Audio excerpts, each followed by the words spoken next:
বিশ্ব রাজনীতির দাবার বোর্ডে যখন আন্তর্জাতিক চক্রান্তকারীরা ভেবেছিল ভারতকে তারা কোণঠাসা করে ফেলবে, ঠিক তখনই নয়াদিল্লি এমন এক চাল চেলেছে যা দেখে পুরো বিশ্ব স্তম্ভিত। যে আগুন ভারতের সীমান্তে লাগানোর চক্রান্ত করেছিল পশ্চিমা শক্তির ডিপ স্টেট, সেই আগুন এখন গিয়ে পড়েছে চক্রান্তকারীদের নিজেদের ঘরেই। ভূরাজনীতি বা জিওপলিটিক্স কোনো কাল্পনিক গল্প নয়, এটা এক নিটোল এবং কঠোর বাস্তবতা। শত্রু ভেবেছিল ভারতের হাত পা বাঁধা, কিন্তু ভারত বুঝিয়ে দিয়েছে কূটনীতিতে কোনো গোলমাল বরদাস্ত করা হয় না। বিশ্বমঞ্চে ভারতের সার্বভৌমত্বকে যারা চ্যালেঞ্জ করেছিল তারা আজ নিজেদের পাতা ফাঁদেই আটকে গেছে। নমস্কার, আমি সুশোভন, আপনারা দেখছেন অদ্ভুত অথচ বাস্তব। আজকে আমরা এমন এক জিওপলিটিক্যাল থ্রিলার উন্মোচন করতে যাচ্ছি যা আন্তর্জাতিক রাজনীতিতে ভারতের অদম্য শক্তি সামর্থ্যের পরিচয় দেয়। আন্তর্জাতিক কূটনৈতিক মহল এবং বেশ কিছু ইন্টেলিজেন্স রিপোর্ট থেকে প্রাপ্ত খবর অনুযায়ী বাংলাদেশের রাজনীতিতে এক অভূতপূর্ব উলটপুরাণের প্রস্তুতি প্রায় শেষ। ভারতের আশ্রয়ে থাকা বাংলাদেশের প্রাক্তন প্রধানমন্ত্রী শেখ হাসিনা এবং তার ক্যাবিনেট মন্ত্রীরা খুব শীঘ্রই বাংলাদেশে ফিরে যেতে পারেন। সূত্র মারফত জানা যাচ্ছে ভারত কিছু বন্ধু রাষ্ট্রের সঙ্গে যৌথভাবে এমন এক গোপন কৌশলগত পরিকল্পনা বা স্ট্র্যাটেজিক মুভ তৈরি করেছে যার মাধ্যমে শেখ হাসিনাকে নিরাপদে বাংলাদেশে পুনর্বাসন করা হবে। এটা কোনো উড়ো খবর নয়, বরং আন্তর্জাতিক রাজনীতির মঞ্চে ভারতকে অস্থির করার যে চক্রান্ত রিজিম চেঞ্জের মাধ্যমে করা হয়েছিল তার পাল্টা জবাব। আন্তর্জাতিক শক্তিগুলো বাংলাদেশকে কেন্দ্র করে ভারত বিরোধী যে অক্ষ গড়ে তোলার চেষ্টা করেছিল, নয়াদিল্লি এবার সেই অক্ষকে চুরমার করতে সরাসরি প্রস্তুত। কিন্তু এখানে কিছু বড় প্রশ্ন দাঁড়ায় যা সাধারণ চোখে সরাসরি দেখা যায় না। প্রথমত, দীর্ঘ 18 মাস নিশ্চুপ থাকার পর হঠাৎ কেন এই সময়টাকে শেখ হাসিনার প্রত্যাবর্তনের জন্য বেছে নেওয়া হলো? দ্বিতীয়ত, বাংলাদেশের নতুন স্থায়ী সরকারকে কিভাবে কোনো যুদ্ধ ছাড়াই ভারত বাধ্য করলো তাদের হাঁটু গেড়ে বসতে? তৃতীয়ত, মার্কিন গোয়েন্দা সংস্থা সিআইএ, চীন এবং পাকিস্তানের আইএসআই, এই তিন শক্তির যৌথ চক্রান্তকে ভারত কিভাবে একটিমাত্র চালে নিঃশেষ করে দিল? এবং চতুর্থত, বাংলাদেশ সীমানায় লাগা আগুন কিভাবে উল্টে গিয়ে এখন চরম বিপদে ফেলল ভারতের শত্রুদের?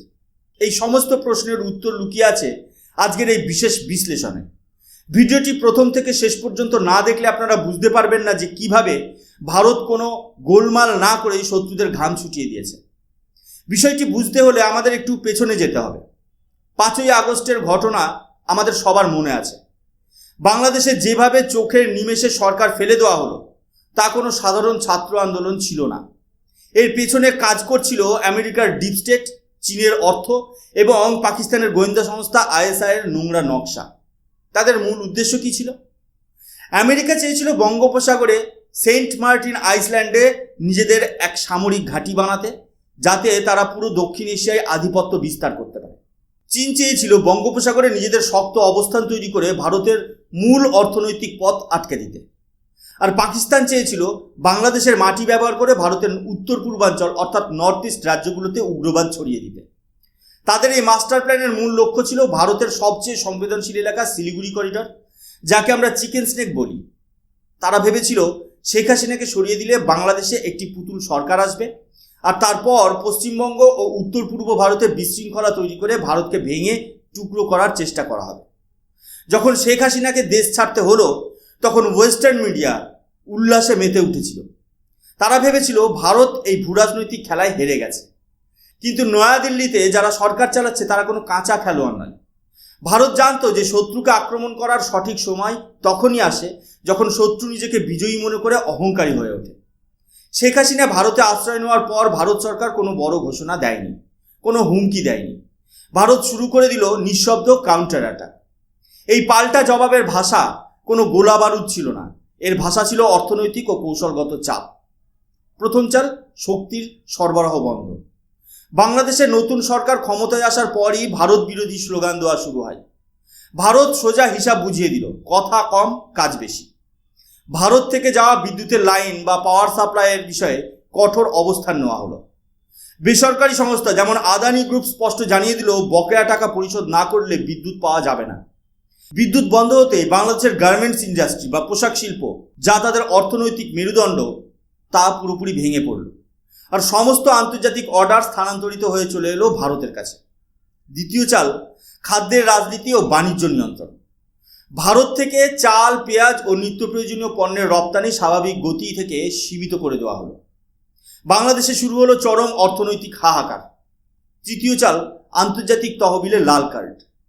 বাংলাদেশের সরকার প্রধান যখন আন্তর্জাতিক মুদ্রা তহবিল বা IMF এর কাছে ঋণের ভিখারির মতো হাত পাততে গেলেন, তখন খালি হাতে ফিরতে হলো। কারণ IMF এবং বড় বড় আন্তর্জাতিক আর্থিক প্রতিষ্ঠানে ভারতের যে কৌশলগত প্রভাব রয়েছে তাকে টপকে ঋণ পাওয়া অসম্ভব ছিল।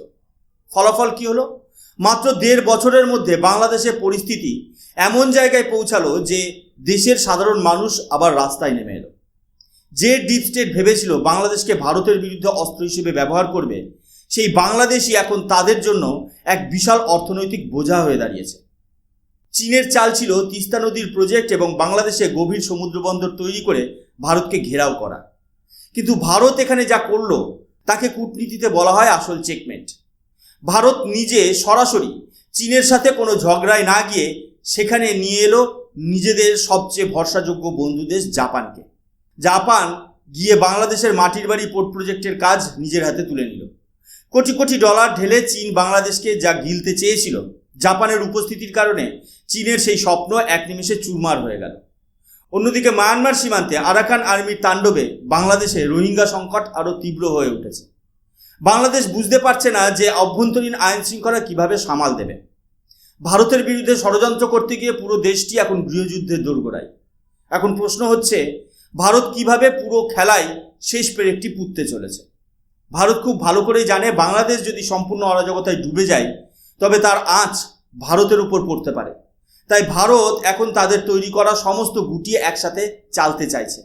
ভারতের আসল মাস্টারস্ট্রোক হলো শেখ হাসিনার বাংলাদেশে প্রত্যাবর্তন। শেখ হাসিনা এবং তার দলের মন্ত্রীরা গত 1.5 বছর ধরে ভারতে সুরক্ষিতভাবে অবস্থান করছেন।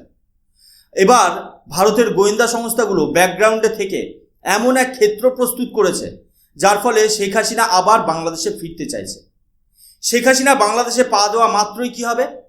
প্রথমত, বাংলাদেশের যেসব চরমপন্থী ও উগ্রবাদী গোষ্ঠী আমেরিকার মদতে লাফালাফি করছিল তারা নিজেদের অস্তিত্ব রক্ষা করতে ব্যস্ত হয়ে পড়বে। দ্বিতীয়ত, আমেরিকা এবং ওয়েস্টার্ন কান্ট্রিগুলোর যে প্রজেক্ট বাংলাদেশ ছিল তা পুরোপুরি ব্যর্থ হয়ে যাবে। তৃতীয়ত, ভারত বিরোধী সব শক্তির মনোযোগ ভারতের সীমানা থেকে সরে গিয়ে আবার ঢাকার রাজপথের দিকে চলে যাবে। শত্রু চেয়েছিল ভারতের ঘরে আগুন লাগাতে, ভারত কৌশলে সেই আগুনের দিক ঘুরিয়ে দিয়েছে ষড়যন্ত্রকারীদের দিকে। একেই বলে ভারতের নতুন দিনের জাতীয়তাবাদী রাজনীতি। ভারত এখন আর শুধু আত্মরক্ষা করে না, ভারত শত্রুর ঘরে ঢুকে তার ষড়যন্ত্রকে গুড়িয়ে দিতে জানে। বন্ধুরা, এই পুরো ভূরাজনৈতিক লড়াই কেবল সীমান্তেই সীমাবদ্ধ নয়, এর প্রভাব ভারতের ভেতরেও পড়ে। আপনারা দেখেছেন কিভাবে ভারতের ভেতরে কিছু দেশবিরোধী শক্তি দেশের আইন শৃঙ্খলা, শান্তি শৃঙ্খলা সব নষ্ট করার চেষ্টা করছিল, কিন্তু সরকার চুপচাপ সব দেখছিল। এই ধরনের অস্থিরতাকে অজুহাত হিসেবে ব্যবহার করেই এখন ভারতের ভেতরের শিক্ষা ব্যবস্থা ও জাতীয় নীতিতে বড় ধরনের সংস্কার আনা হচ্ছে। যে পাঠ্যপুস্তকগুলোতে বছরের পর বছর ধরে আমাদের ভুল ইতিহাস শেখানো হয়েছে, বিদেশি আক্রমণকারীদের মহিমান্বিত করা হয়েছে, এবার সেই শিক্ষা ব্যবস্থায় বড় পরিবর্তনের প্রস্তুতি তৈরি। আন্তর্জাতিক ভূরাজনীতিতে ভারত আজ যে শক্ত অবস্থানে দাঁড়িয়ে আছে তার একমাত্র কারণ হলো একটি দৃঢ় ও শক্তিশালী নেতৃত্ব। ভারতের জাতীয় স্বার্থের সাথে কোনো আপোষ করা হবে না। নয়াদিল্লি বিশ্বের সমস্ত শক্তিকে এই স্পষ্ট বার্তা পৌঁছে দিয়েছে। আমাদের দেশের উত্তর পূর্ব সীমান্ত এখন আগের চেয়ে অনেক বেশি সুরক্ষিত। আন্দামান ও নিকোবর দ্বীপপুঞ্জে ভারতের নৌবাহিনীর উপস্থিতি বাড়িয়ে বঙ্গোপসাগরে প্রতিপক্ষের যে কোনো দুঃসাহসকে ভেঙে দেওয়ার ব্যবস্থা করা হয়েছে। ভূরাজনীতি কোনো আবেগের জায়গা নয়, এটি চূড়ান্ত বুদ্ধিমত্তা ও সক্ষমতার খেলা। ভারত প্রমাণ করে দিয়েছে যে আন্তর্জাতিক মঞ্চে ভারত এখন আর কোনো নীরব দর্শক নয়, ভারতই এখন খেলার নিয়ম তৈরি করে। শত্রুরা যাই বলুক না কেন, শেষ হাসিটা ভারতই হাসবে। আজকের এই বিশ্লেষণ আপনাদের কেমন লাগলো তা নিয়ে কমেন্ট বক্সে অবশ্যই লিখে জানান।